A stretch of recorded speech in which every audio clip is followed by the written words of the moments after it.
اعوذ باللہ السمیع العلیم من الشیطان اللعین الرجیم بسم اللہ الرحمن الرحیم الحمد للہ الملک الحق المبین المتصاغر لعظمتہ جبابرۃ الطاغین المتخاضع لکبریائہ عتاۃ المتمردین المعترف بربوبیتہ سائر الخلق اجمعین والصلاۃ والسلام والتحیۃ والاکرام علی اشرف النبیین وخاتم المرسلین سیدنا و مولانا ابی القاسم محمد و اہل بیتہ الطیبین الطاہرین المعصومین المظلومین اما بعد فقد قال اللہ سبحانہ وتعالی فی محکم کتابہ المبین بسم اللہ الرحمن الرحیم اقم الصلاۃ لدلوک الشمس الی غسق اللیل وقرآن الفجر انا قرآن الفجر کان مشہودا ومن اللیل فتہجد بہ نافلۃ لک عسیٰ ان یبعثک ربک مقاما محمودا صلوات.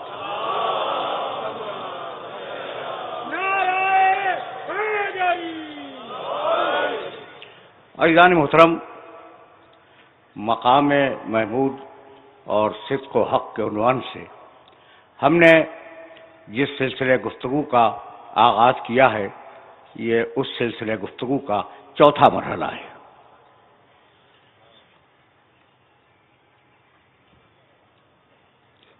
گفتگو تھی لفظ بعثت پر.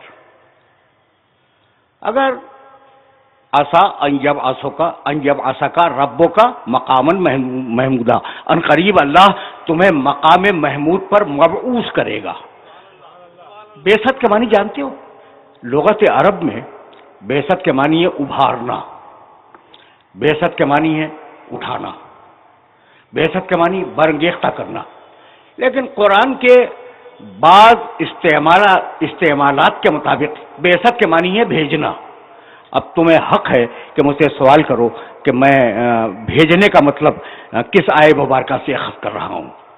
جب بعثت کے معنی بھیجنا، جب قابیل نے حابیل کو قتل کر دیا، پہلا قتل ہے نا انسانیت کا، تو لاشا پڑا ہوا ہے اور بڑا بھائی یہ سوچ رہا ہے.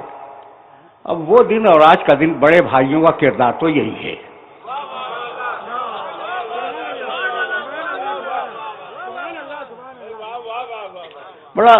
بڑا بھائی یہ سوچ رہا ہے کہ اس سے لاشے کا کیا کرے. فبعث اللہ غرابا یبحث فی الارض، اللہ نے اس وقت ایک کوے کو بھیجا جو زمین کھود رہا تھا اور بتلا رہا تھا لیریہ کیف یعاری سوءۃ اخیہ، سورہ مائدہ کی 31ویں آیت. اللہ نے ایک کوے کو بھیجا اور اس نے زمین کھود کر بتایا کہ تم اپنی اس برائی کو کس طریقے سے چھپا سکو. تو بعث اللہ غرابا، اللہ نے کوے کو بھیجا. بعثہ کے معنی بھیجنا. دیکھو بھائی، مسلسل فکر ہے، اور جب مسلسل فکر ہے تو فکر آہستہ آہستہ ارتقا پذیر ہوگی، آگے بڑھتی رہے گی. تو بعث کے معنی بھیجنا. اور ایک دوسرا لفظ قرآن میں استعمال ہوا نبیوں کے لیے، ارسال کے معنی بھیجنا. بعث بھیجنا. اللہ انبیاء کو مبعوث کرتا ہے یعنی بھیجتا ہے. اللہ انبیاء کا ارسال کرتا ہے انہیں رسول بنا کے بھیجتا ہے. تو باعث بھیجنا، ارسال بھیجنا. اب ان دونوں کے معنی بھیجنے کے ہیں. اب ایک مثال اگر میں دے دوں تو میرے نبی کی شان تمہارے سامنے آ جائے گی. ذرا سننا. دیکھو بھائی، ارسال جو چیز کی جائے گی وہ پہلے ہوگی جب تو ارسال ہوگی. بزرگ نہ سنے تو نہ سنے، بچوں سے کہہ رہا ہوں اور نوجوانوں سے کہ بھائی جو چیز ارسال کی جائے گی وہ پہلے ہوگی جب تو ارسال کرو گے نا. ہاں، پہلے ہوگی جب تو ارسال کرو گے. توجہ مبذول ہے. یعنی میں کہنا یہ چاہ رہا ہوں کہ میں نے خط ارسال کیا، فلاں کو خط ارسال کیا، تو خط پہلے ہوگا جب تو ارسال ہوگا. تو ارسال سے پہلے چیز کا ہونا ضروری ہے. ارسال سے پہلے چیز کا ہونا ضروری ہے. اسی لیے قرآن نے جب آواز دی، توجہ رکھنا، 40 برس کے بعد نبی نہیں بنتا. لقد بعثنا فی کل امۃ رسولا ان اعبدوا اللہ واجتنبوا الطاغوت فمنهم من هدى الله ومنهم من حقت علیہ الضلالۃ فسیروا فی الارض فانظروا کیف کان عاقبۃ المکذبین. ہم نے رسولوں کو بھیجا، یعنی رسول تھے جب تو بھیجا.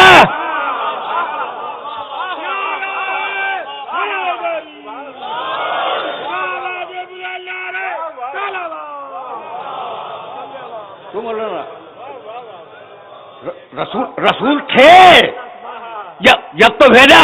تو بھائی رسول 40 برس کے بعد رسول نہیں بنتا، پہلے تھا پھر پروردگار نے اسے بھیجا.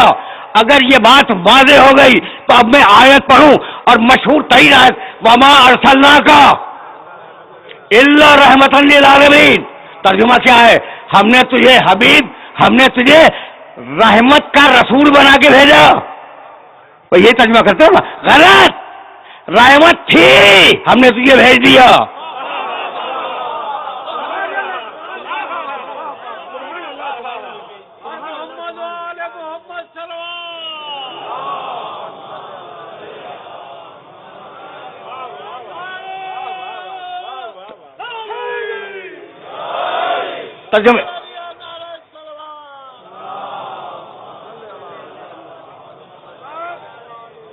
ترجمے کی یہ باریکی علماء کرام تشریف فرمائے، ان کے سامنے عرض کر رہا ہوں میں. رحمت تھی، اسے بنا کے رحمت بنا کے نہیں بھیجا، رحمت تھی اسے بھیج دیا. ٹھیک ہے نا؟ تو یعنی جب وہ خلق ہوا تھا، جس وقت وہ خلق ہوا تھا تو رحمت اس کے مزاج میں گون دی گئی تھی. جب وہ خلق ہوا تھا نا تو رحمت اس کے مزاج میں گون دی گئی تھی. اور یہی صورتحال سورہ احزاب کی اس آیت میں یا ایھا النبی انا ارسلناک شاہدا ومبشرا ونذیرا وداعیا الی اللہ باذنہ وسراجا منیرا. ہم تجھے حبیب، ہم نے تجھے نبی بنایا نہیں، نبی تھا بھیجا، رسول تھا بھیجا، شاہد تھا جب بھیجا، مبشر تھا جب بھیجا، نذیر تھا جب بھیجا. تجھے دعوت دینے والا پہلے سے بنایا تھا، اب بنا کے نہیں بھیج رہا ہوں. دعوت دینے والا تھا جب بھیجا، اور سراج منیر تھا. سراج منیر تھا. سراج منیر کبھی میں نے کہا تھا، اور یہ جملہ آگے بڑھنے کے لیے ناگزیر ہے اتفاق سے. کبھی میں نے اسی ممبر سے کہا تھا کوئی 20-25 سال پہلے، سراجن چراغ، منیرا روشن. یہی ہے نا؟ سب گردن جلا رہے ہیں، سب نے گردن جلا دی. دیکھو بھائی، منیرا جو ہے، یہ علماء کرام کو گواہ کر رہا ہوں، منیرا باب انارہ سے ہے اور یہ ہے باب افاظ. تو منیر کے معنی عجیب بات ہے، روشن کے نہیں ہے. روشن کے لیے عربی میں ایک لفظ ہے منور، روشن. منیر کے معنی روشن کرنے والا. منیر کے معنی نور بانٹنے والا. تو جو دنیا کو نور بانٹ رہا ہو خود نور نہیں ہوگا؟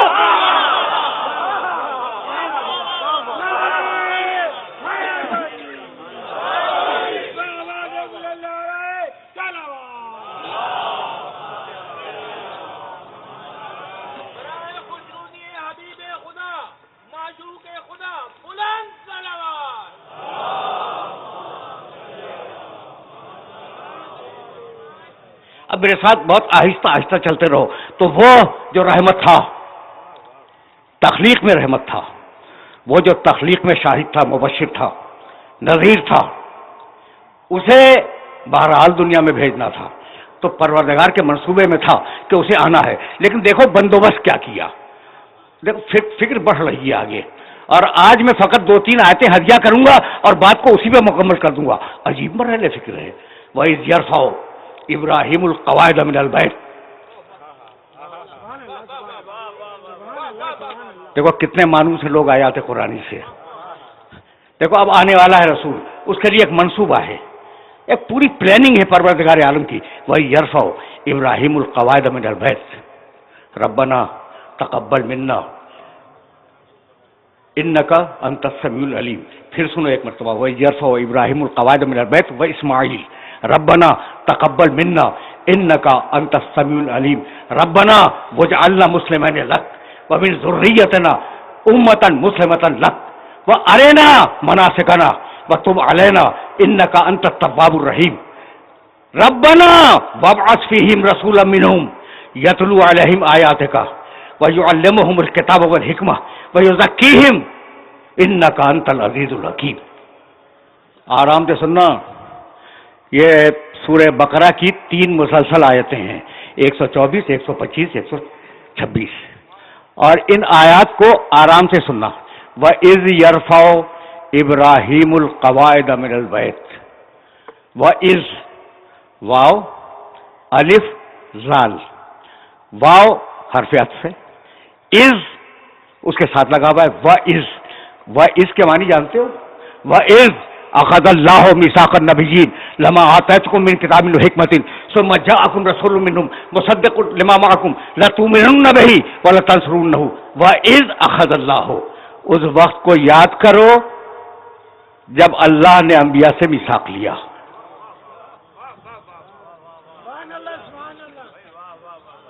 یہاں بھی وہی ہے، وَإِذْ يَرْفَعُ إِبْرَاهِيمُ الْقَوَاعِدَ مِنَ الْبَيْتِ.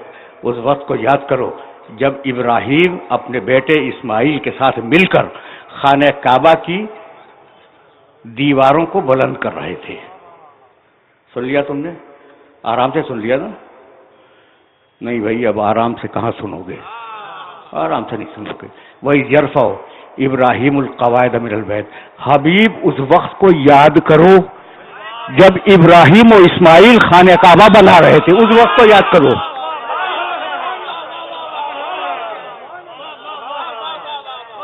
یہ جہاں جہاں وعید آیا ہے، کبھی پھر صحیح وہاں اس وقت کو یاد کرو.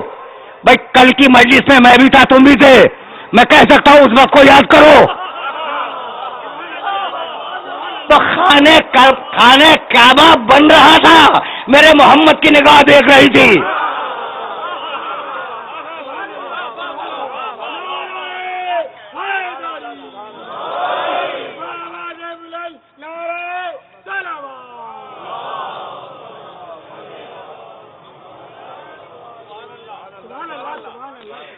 تینوں آیتوں کا ترجمہ سن لو، اس کے بعد پھر مرحلہ فکر ہے جہاں تک تمہیں بہت آسانی کے ساتھ لے جاؤں گا اور گفتگو سطح عمومی پہ ہوگی، آج سطح عمومی سے بلند نہیں کروں گا. وہی یرفع ابراہیم القواعد من البیت و اسماعیل. حبیب اس وقت کو یاد کرو جب باپ بیٹے مل کر خانہ کعبہ کی دیواروں کو بلند کر رہے تھے. قواعد من البیت، خانہ کعبہ کی بنیاد ڈال رہے تھے. نہیں، کعبہ آدم کے زمانے سے تھا.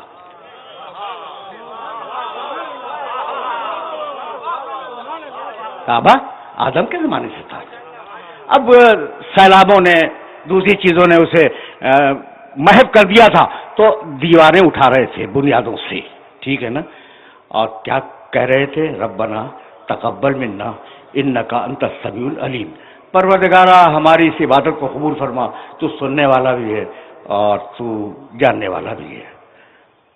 ربنا وجعلنا مسلمین لک.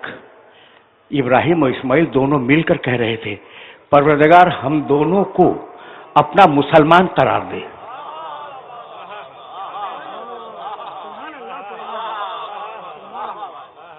سخنہائے گفتنی بہت ہیں، لیکن میں تو آج صرف ان 3 آیتوں کو حل کرنے کے بعد تم سے اجازت لے لوں گا.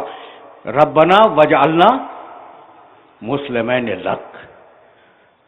ہمیں دونوں کو اپنا مسلمان قرار دے.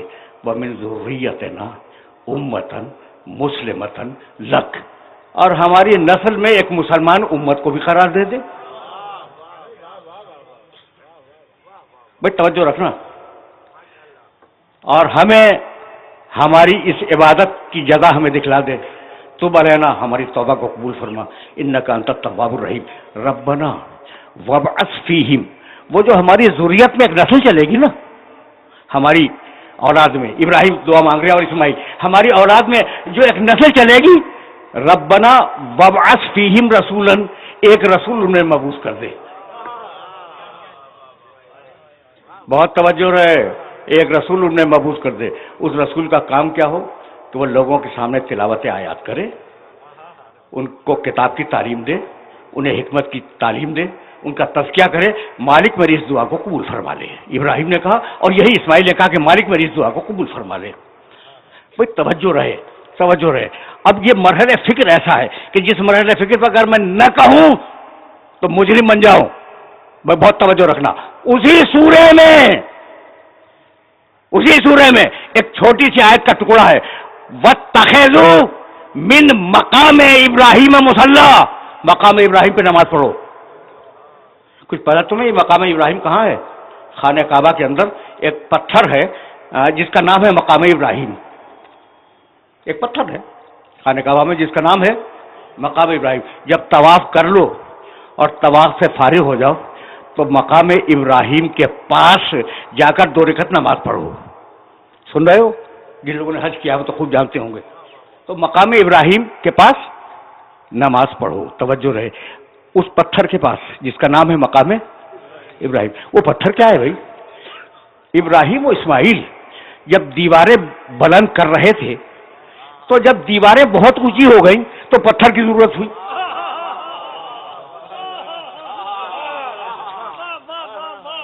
جب دیواریں بلند ہو گئیں تو اب زمین پہ کھڑے ہو کے تو بنا نہیں سکتے تھے، پتھر کی ضرورت ہوئی.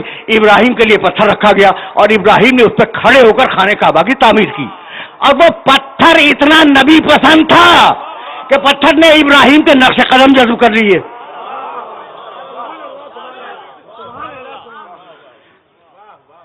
بھائی سننا، اس لیے کہ یہ وہ مرحلہ فکر ہے کہ اگر نہ کہوں تو مشکل، کہہ دوں جب بھی مشکل. اب لفظوں کو تلاش کر رہا ہوں کہ کن لفظوں میں اس بات کو میں عرض کروں. اچھا بھائی، تو خانہ کعبہ کی دیواریں بلند ہوئیں، ابراہیم نے ایک پتھر رکھا، اس پتھر پہ کھڑے ہوئے اور اس پتھر پہ کھڑے ہونے کے بعد خانہ کعبہ بنانے لگے. جب بنا رہے تھے نا تو وہ پتھر تو بھی پتھر ہے، ٹھیک ہے نا، اس پتھر نے ابراہیم کے نقش قدم لے لیے اور وہ نقش قدم آج تک ہیں. کتنی آسانی سے تم نے سن لیا. وہ نقش قدم آج تک ہیں. ابراہیم کوئی آج کی شخصیت ہے؟ ابراہیم کو 4000 سال گزر گئے. اس نقش قدم پر 4000 جاڑے آئے، 4000 گرمیاں آئیں، 4000 برساتیں آئیں، ہزاروں زلزلے آئے، ہزاروں آندیاں آئیں، لیکن نقش قدم محفوظ رہا.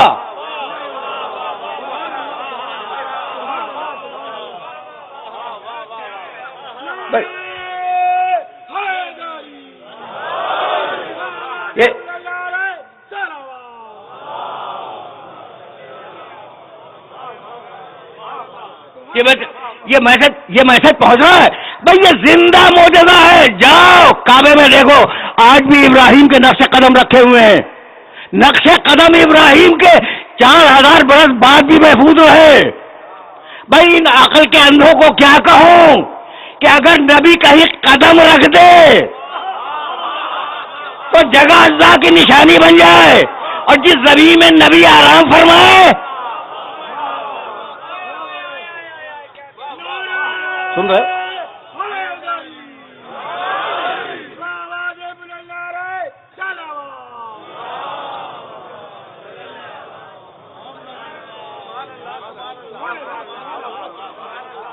جس زمین میں نبی آرام فرمائے وہ فقط مٹی کا ڈھیر. تو بھائی عقل کے اندھے کو تو سمجھایا جا سکتا ہے، آنکھ کے اندھے کو میں کیا کروں گا؟ خدا کی قسم نہ ماننے کا کوئی علاج نہیں ہے. میں اپنی آنکھ سے میں نے دیکھا اور میں یہ جملہ کہہ کے پھر دعا ابراہیم کی طرف واپس چلا جاؤں گا، لیکن یہ مرحلے فکر تم تک پہنچ جائے. میں نے اپنی آنکھ سے دیکھا کہ جو مدینے کی شاہراہ ہے نا، مدینے کی طرف، مکے سے مدینے کی طرف جانے والی شاہراہ، اس پر لکھا ہوا ہے سرکاری بورڈ کے اوپر المدینۃ المنورہ، نور والا مدینہ. کتنے اچھے لوگ ہیں کہ صرف مدینہ نہیں کہتے، المدینۃ المنورہ، نور والا مدینہ. تو اگر اس مدینے کا نور میرا نبی نہیں ہے تو کیا تمہارے باپ داداؤں کا نور ہے؟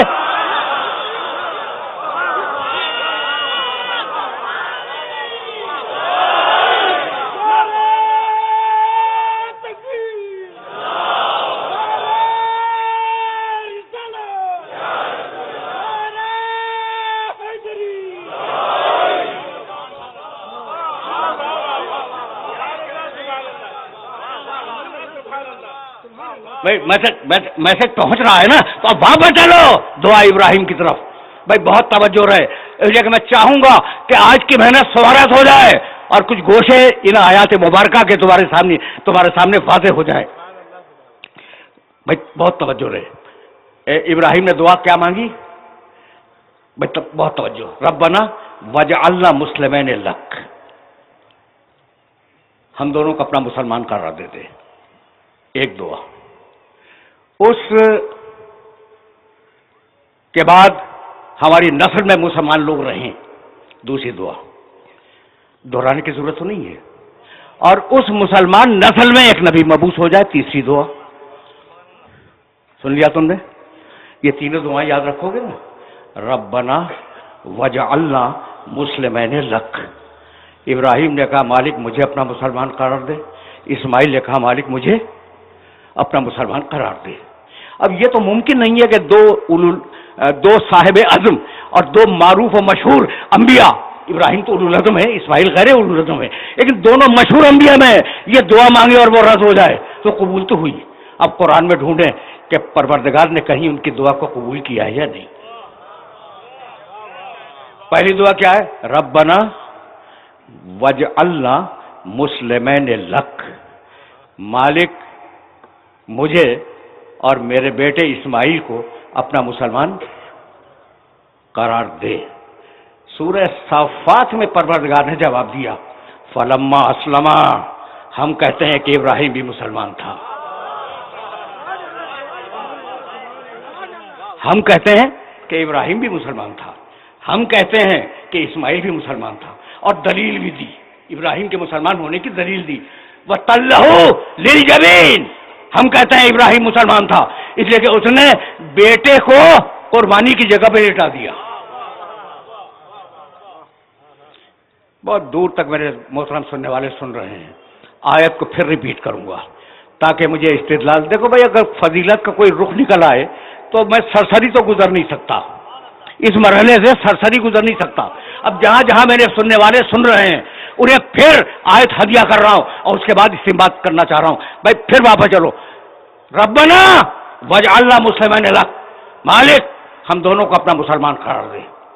جواب دیا سورہ صافات میں 37واں سورہ قرآن کا فلما اسلما.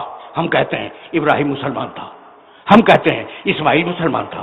دلیل قرآن نے دلیل دی وَتَلَّهُ لِلْجَبِينِ.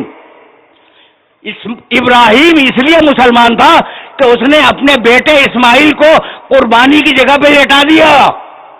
تو جو قربانی کی جگہ پہ لٹائے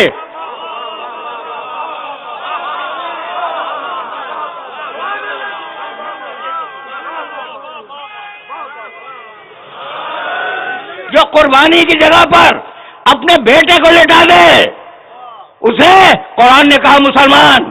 تو ایک باپ نے ایک بیٹے کو ایک دن قربانی کی جگہ پہ لٹا دیا، قرآن کہتا ہے مسلمان. اور ابو طالب 3 برس اپنے بیٹے کو لٹاتا رہا.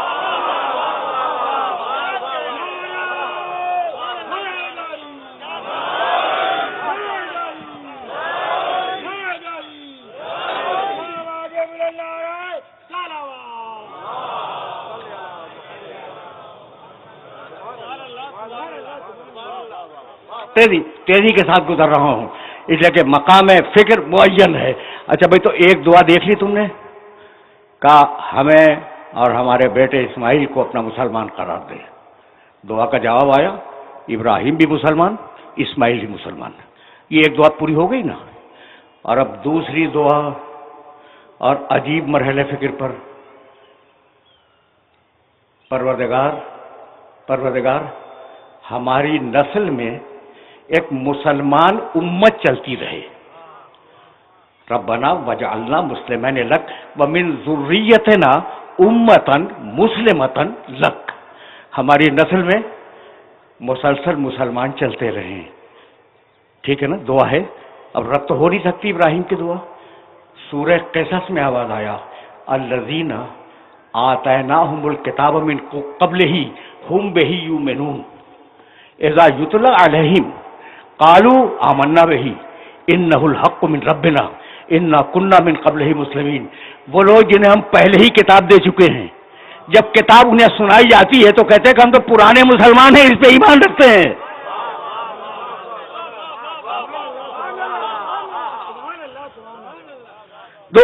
دو دعائیں پوری ہو گئی. اچھا، جب دو دعائیں پوری ہو گئی، اب یہی سے تو میں آگے جاؤں گا. تو اب تیسری دعا، اور مالک اس مسلمان نسل میں ایک رسول کو مبعوث فرما. ربنا وابعث فیہم رسولا منہم یتلو علیہم آیاتک ویعلمہم الکتاب والحکمہ ویزکیہم. اب انہی لفظوں میں جواب دیا سورہ آل عمران میں، لقد من اللہ علی المؤمنین اذ بعث فیہم رسولا من انفسہم یتلو علیہم آیاتہ ویزکیہم وَيُعَلِّمُهُمُ الْكِتَابَ وَالْحِکْمَةَ. کل بھی آیت پڑھتے گیا ہوں میں. اب دیکھیں دعائیں برابر ہیں نا. بہت غور سے سن رہے ہو تو تمہارے کام کی بات بھی کہی دوں نا.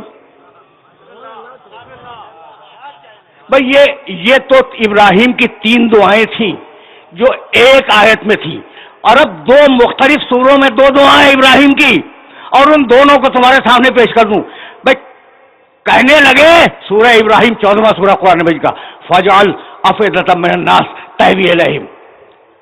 مالک اب جو میری نسل آ رہی ہے نا، تو لوگوں کے دل میں ان کی محبت ڈال دے.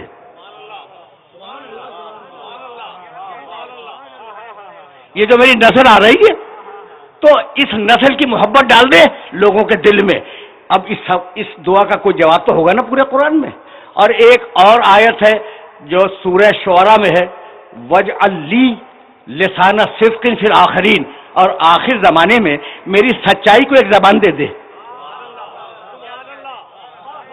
آخر زمانے میں میری سچائی کو ایک زبان دے دے. بھائی 3 دعائیں قبول ہوئی، اور اب یہ 2 دعائیں 2 مختلف سوروں کی. پروردگار فجعل افئدۃ من الناس تهوی الیہم، لوگوں کے دل میں میری اولاد کی محبت ڈال دے. ابراہیم تم اولاد کی محبت کی دعا مانگ رہے ہو، جب تو صحیح کہ تمہاری اولاد کی محبت کو محمد کی رسالت کا اجر بنا دوں گا.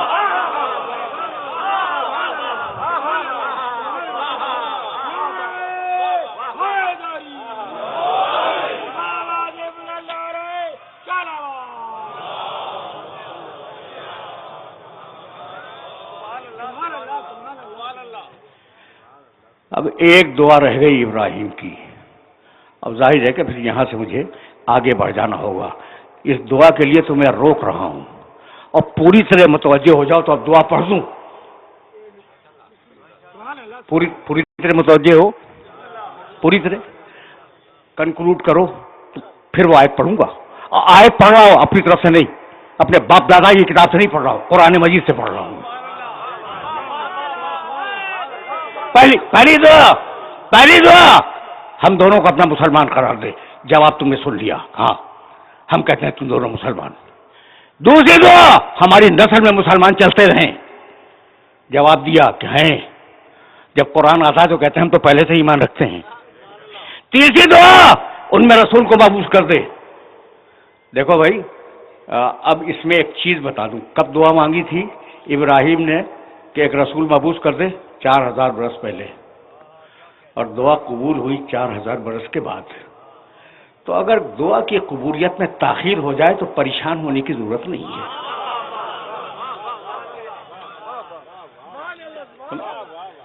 میسج پہنچ رہا ہے نا؟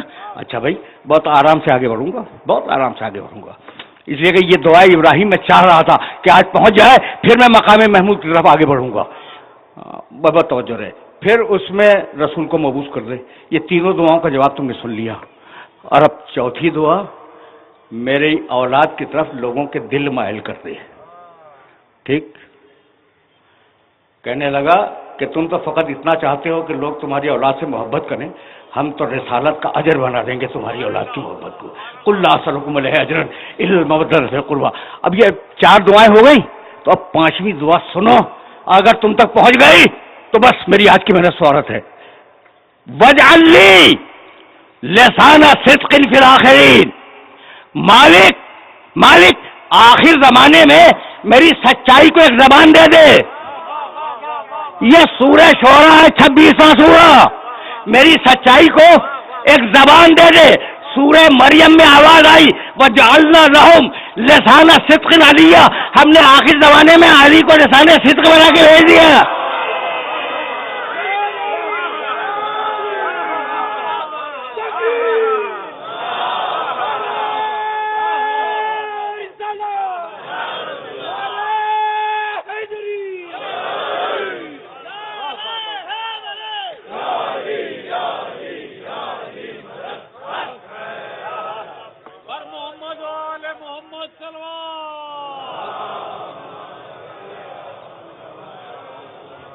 دیکھ لینا 19 سورے میں جا کے دیکھ لینا، وَجَعَلْنَا لَهُمْ لِسَانَ صِدْقٍ عَلِيًّا، ہم نے علی کو لسان صدق بنا دیا ابراہیم کے لیے۔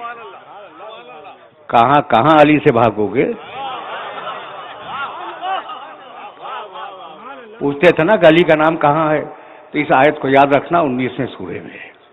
بس سلسلہ فکر اب اس مقام سے آگے بڑھ جائے گا۔ تو دعا مانگی، دیکھو بھائی اب موضوع کو تو جسٹیفائی ہونا ہے، اور یہیں سے میں آگے بڑھ جاؤں گا۔ دعا مانگی کہ میری نسل میں مسلمان چلتے رہیں۔ تو اب نسل ابراہیم کا کوئی زمانہ ایسا نہیں ہوگا جب مسلمان نہ ہو۔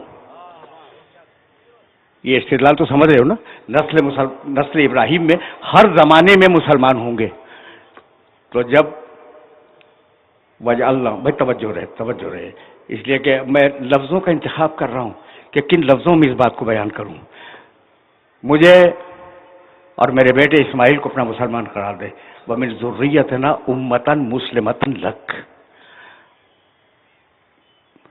ایک جملہ کہنے کا جی چاہ رہا ہے۔ دیکھو بھائی تم سے اگر قرآن کے مسائل کو پہ ڈسکس نہ کروں تو میں کس کے پاس جا کے ڈسکس کروں؟ ربنا وجعلنا مسلمین لک ومن ذریتنا امتا مسلمتا لک، یعنی جیسا اسلام ابراہیم نے اپنے لیے اور اپنے بیٹوں کے لیے مانگا، ویسا ہی اسلام اپنی اولاد کے لیے بھی مانگا۔ سمجھ گئے؟ ذہن پر ٹیکس تو نہیں آ رہا ہے کوئی بوجھ؟ جیسا اسلام ابراہیم نے کہا کہ مجھے دے اور میرے بیٹے اسماعیل کو دے، ویسا ہی اسلام میری اولاد کو ملے۔ تو اب یہ بتاؤں کہ ابراہیم کو جو اسلام ملا کیا تھا؟ قرآن نے کہا اذ قال لہ ربہ اسلم قال اسلمت لرب العالمین۔ ابراہیم کے اسلام کو کسی فرشتے کے ذریعے نہیں بھیجا، ڈائریکٹ اللہ نے کہا اسلام لاؤ۔ مجھے بہت حیرانی ہو رہی ہے اس مرحلے پر کہ میں کن لفظوں میں اس جملے کو بیان کروں۔ اذ قال لہ ربہ اسلم، رب نے کہا ابراہیم اسلام لاؤ، قال اسلمت لرب العالمین، بیچ میں فرشتہ تو نہیں ہے نا؟ جیسا اسلام اپنے لیے مانگا تھا ویسا ہی اسلام اپنی اولاد کے لیے مانگا۔ اب یہ بھی فرشتوں کا محتاج نہیں ہوگا، اب یہ اسلام بھی فرشتوں کا محتاج نہیں ہوگا۔ میں آ گیا اس مرحلے پر جس مرحلے پر آج گفتگو کو روک دینا ہے۔ اچھا بھائی، تو اب ایک سلسلہ چلا، بنی ہاشم میں براہ راست مسلمان آ رہے تھے، نسل ابراہیم کے، نسل اسماعیل کے۔ تو جب سب مسلمان تھے تو اب یہ سوال تو کم سے کم بنی ہاشم میں نہیں اٹھنا چاہیے کہ کلمہ کب پڑھا اور کس نے پڑھا۔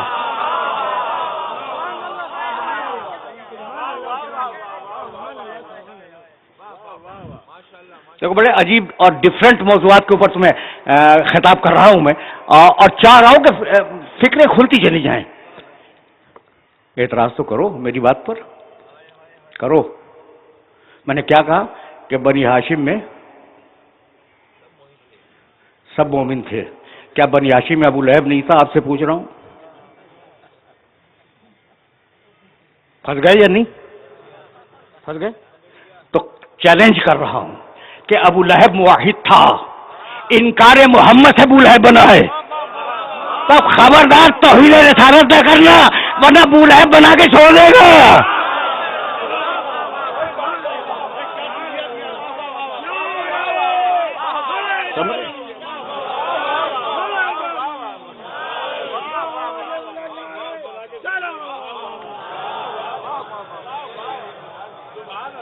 یہ مسائل ہیں جو تمہارے سماج کی روشنی میں غور کرتا ہوا آگے بڑھ رہا ہوں میں. اچھا بھائی، تو اب یہاں تک آ گئے. یہ مرحلہ فکری عجیب ہے.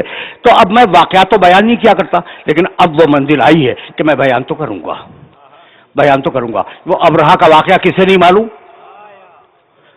جب ابرہہ کا لشکر آیا ہے، اب رسول کا خاندان اور رسول کی پیدائش سے پہلے، ٹھیک، ابرہہ کا لشکر جب آیا تو مکے کی چراگاہ میں عبد المطلب کے اونٹ چل رہے تھے. ابرہہ کی فوج والوں نے ان اونٹوں کو پکڑ لیا.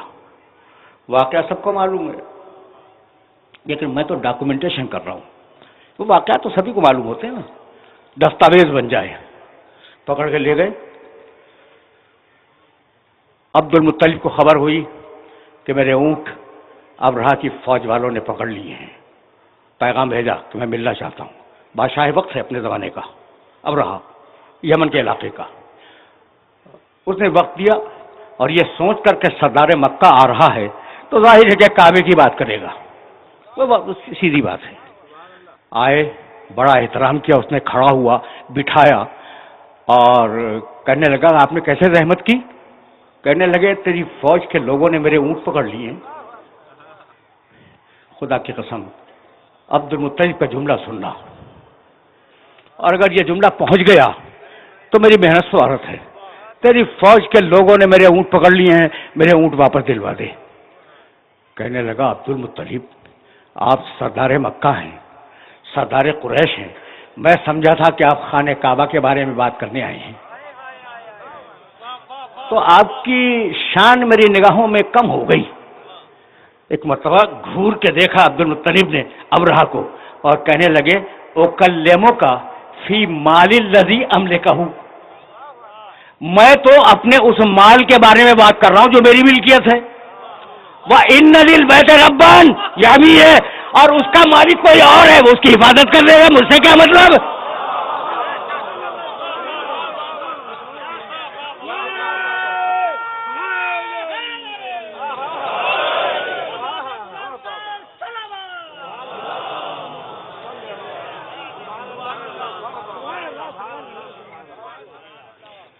سن لیا تم نے عبد المطلب کا جواب؟ ایک مرتبہ اور سن لو، ایک مرتبہ اور سن لو. پڑھے لکھے ہو نا، تو لطف اسی وقت ہے جب یہ جملہ عبد المطلب کا تمہارے ذہن میں بیٹھ جائے. انی اکلمک فی مال الذی املکہ، بھائی جو میرا مال ہے میں اس کے بارے میں بات کرنے آیا ہوں. وَإِنَّ لِلْبَيْتِ رَبًّا، یحمی ہے، اور اس گھر کا بھی کوئی مالک ہے، یحمی ہے، اسے بچا لے گا. انشاءاللہ بچا لے گا نہیں.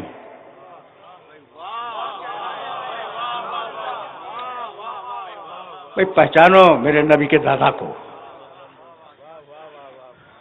اب یہ تم سے تو جملہ نہیں کہہ رہا ہوں نا، دوستوں سے کہہ رہا ہوں، دوستوں سے کہہ رہا ہوں کہ بھائی پہچانے میرے نبی کے دادا کو، اور اپنے باپ داداؤں پہ قیاس نہ کریں.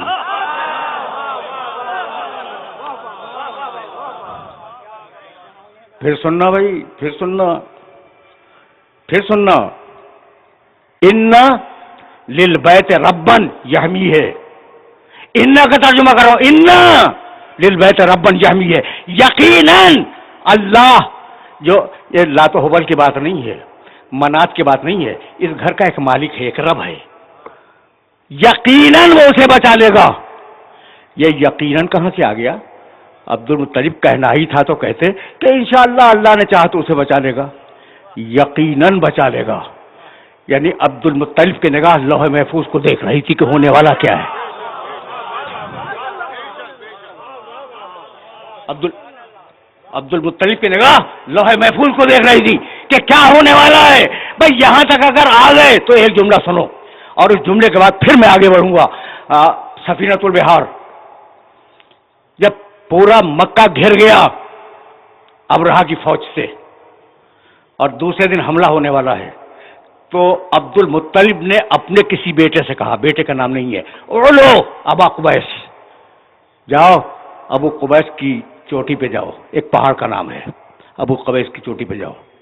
فانظر ماذا ترا یاتی من البحر, اور اس وقت دیکھنا کہ سمندر کی طرف سے کیا چیز آ رہی ہے.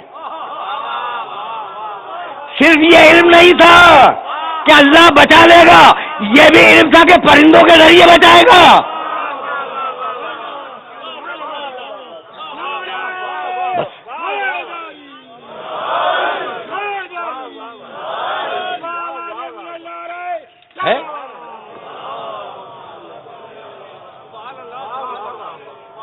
بس میرے عزیزوں, میرے دوستوں, سلسلہ فکر اس مقام سے آگے نہیں جائے گا. اب تو تذکرہ شروع ہوا تھا آبائے نبی کا, اور یہاں پہ گفتگو کو میں آج روک رہا ہوں. میں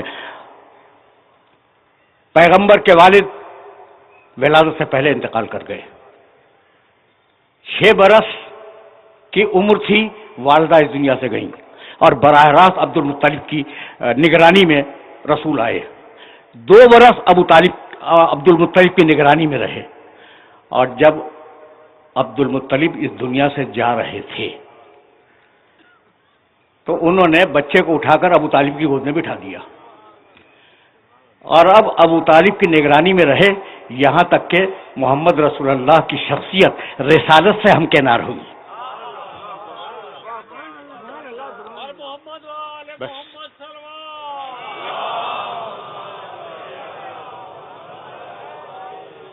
بس اب دو ہی جملے تو کہوں گا اور گفتگو اس مرحلے پہ اختتام پذیر ہو جائے گی. باپ قبل ولادت انتقال فرما گئے. 6 برس کے تھے تو ماں چلی گئی.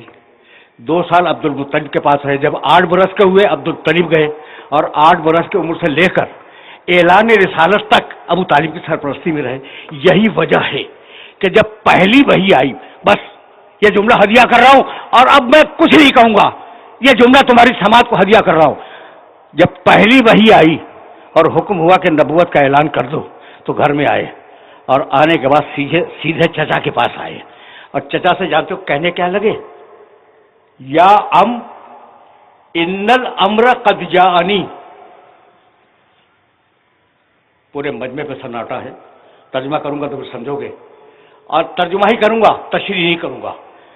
یا ان الامر قد جاءنی, چچا وہ پیغام آ گیا, وہ پیغام.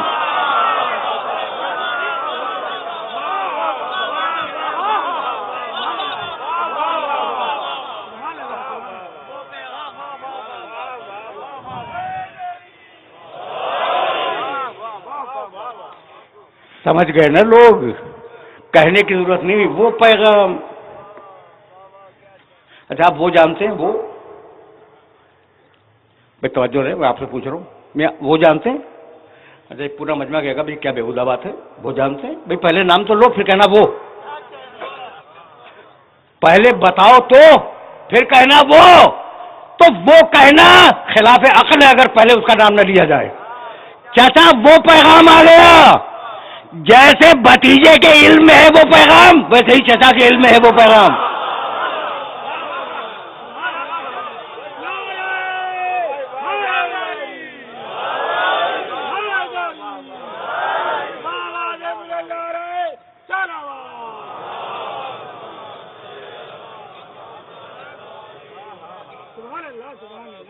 بس میرے عزیزوں, میرے دوستوں, عنوان عجیب ہے اور گفتگو عجیب تر ہے, تو ظاہر ہے کہ عنوان کے تقاضوں کو پورا تو ہونا ہے. اب میں بات کو آج یہیں پہ روک رہا ہوں اور اس سے آگے نہیں جاؤں گا, لیکن ایک جملہ کہے تو بغیر تو آگے نہیں بڑھ سکتا.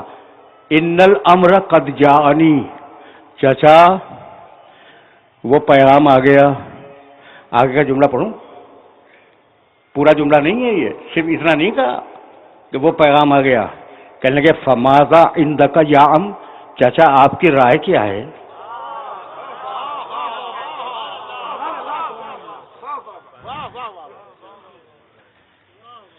سن رہے ہو؟ اب کیا خیال ہے تمہارا کہ جب آ گیا اللہ کی طرف سے پیغام تو چچا سے رائے لے گئے کہ پیغام دوں یا نہ دوں؟ تو اب مفہوم کیا ہے اس کا؟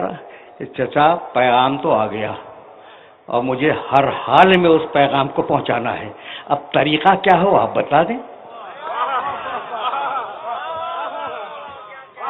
اب طریقہ کیا ہو چچا وہ آپ بتلا دیں. تو بس جواب میں ایک جملہ کہا ہے ابو طالب نے، اور وہ جملہ کہوں اور تم سے اجازت لے لوں. کہنے لگے بھتیجے قل ما شئت، بھتیجے قل ما شئت. ابھی قرآن نہیں آیا، ابھی تو صرف ایک سورے کی 5 آیتیں آئی ہیں. قل ما شئت، بھتیجے اس پیغام کو پہنچانے کے لیے جو جی چاہے کہو. اس پیغام کو پہنچانے کے لیے جو جی چاہے کہو.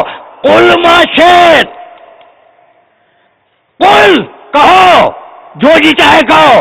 تو ابو طالب کا قل پہلے ہے اور قل هو اللہ احد بعد میں ہے.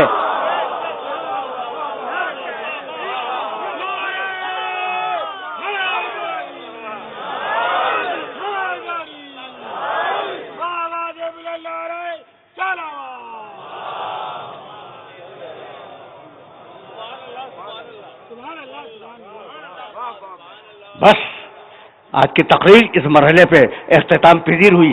کردار ابو طالب تو تمہیں معلوم ہے.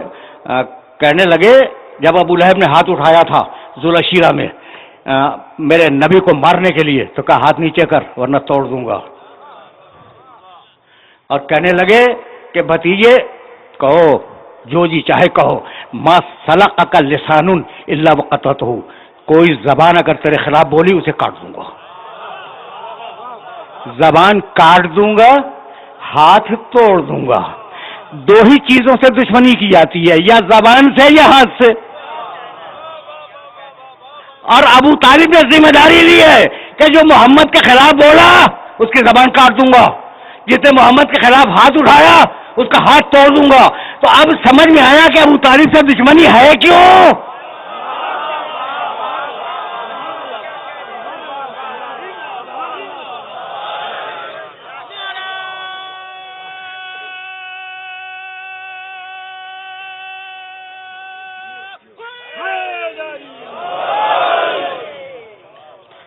گفتگو اس مرحلے پر اختتام پذیر ہوئی اور بات تلخیص پا رہی ہے.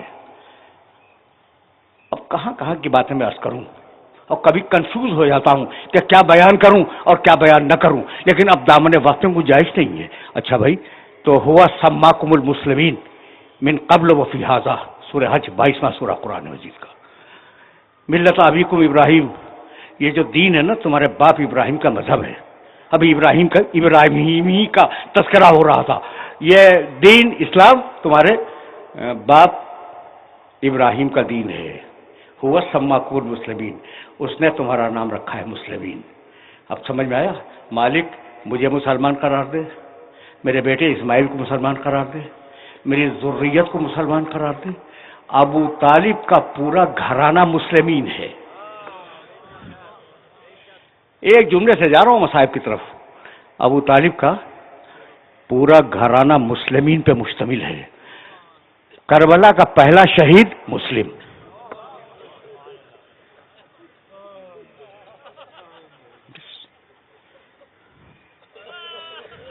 دیکھو سدائیں بلند ہو گئی. اور جانتے ہو کہ میں مصائب بہت کم پڑھنے کا عادی ہوں، تو 2 جملے عرض کروں گا اور کچھ خستگی بھی محسوس کر رہا ہوں. اب پورا گھرانہ مسلمین کا گھرانہ ہے. مسلم ابن عقیل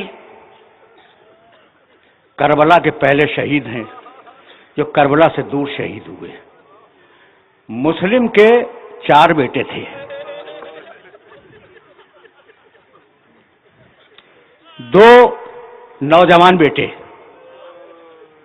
جو ماں کے ساتھ کربلا کے میدان میں تھے، اور مسلم کے دو چھوٹے بچے 10 سال کے 12 سال کے،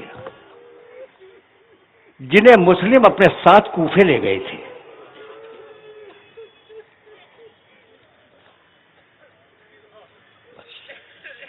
یہ تفصیل ضروری تھی، اور ایک ہی جملہ کہوں گا اور بات مکمل ہو جائے گی۔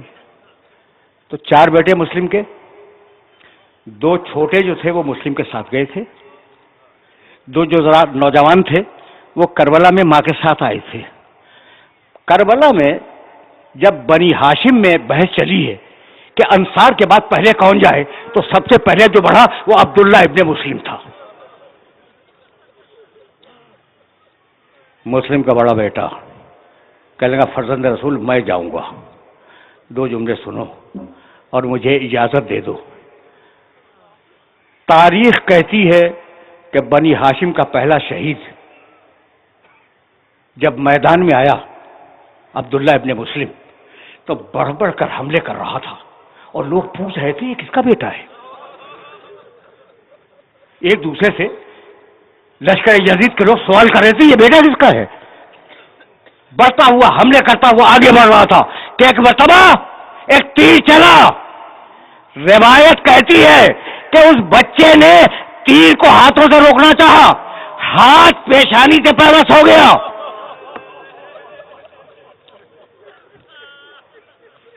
دو جملے سنو اور مجھے اجازت دو۔ ہاتھ پیشانی سے پیوست ہو گیا۔ ابھی بچہ چھوڑانا ہی چاہ رہا تھا کہ اتنے میں دوسرا تیر چلا جو کلیجے پہ آیا، اور ایک مرتبہ گر کے اس نے آواز دی مولا میری مدد کو آئیے۔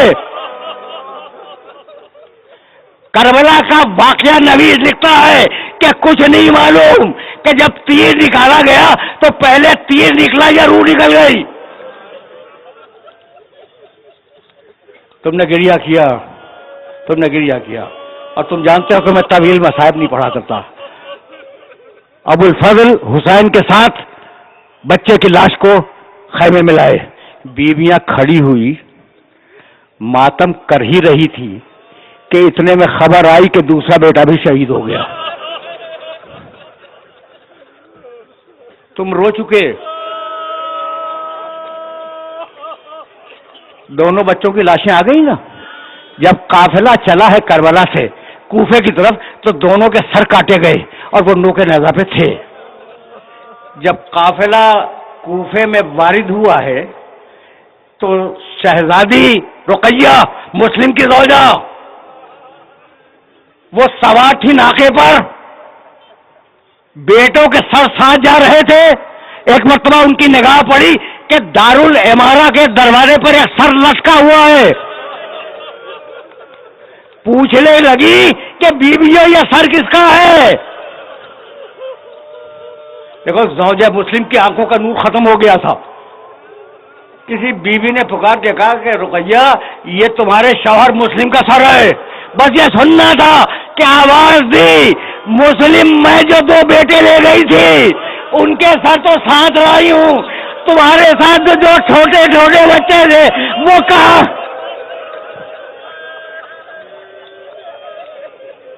وَسَيَعْلَمُ الَّذِينَ ظَلَمُوا أَيَّ مُنقَلَبٍ يَنقَلِبُونَ رَبَّنَا تَقَبَّلْ مِنَّا إِنَّكَ أَنْتَ السَّمِيعُ الْعَلِيمُ۔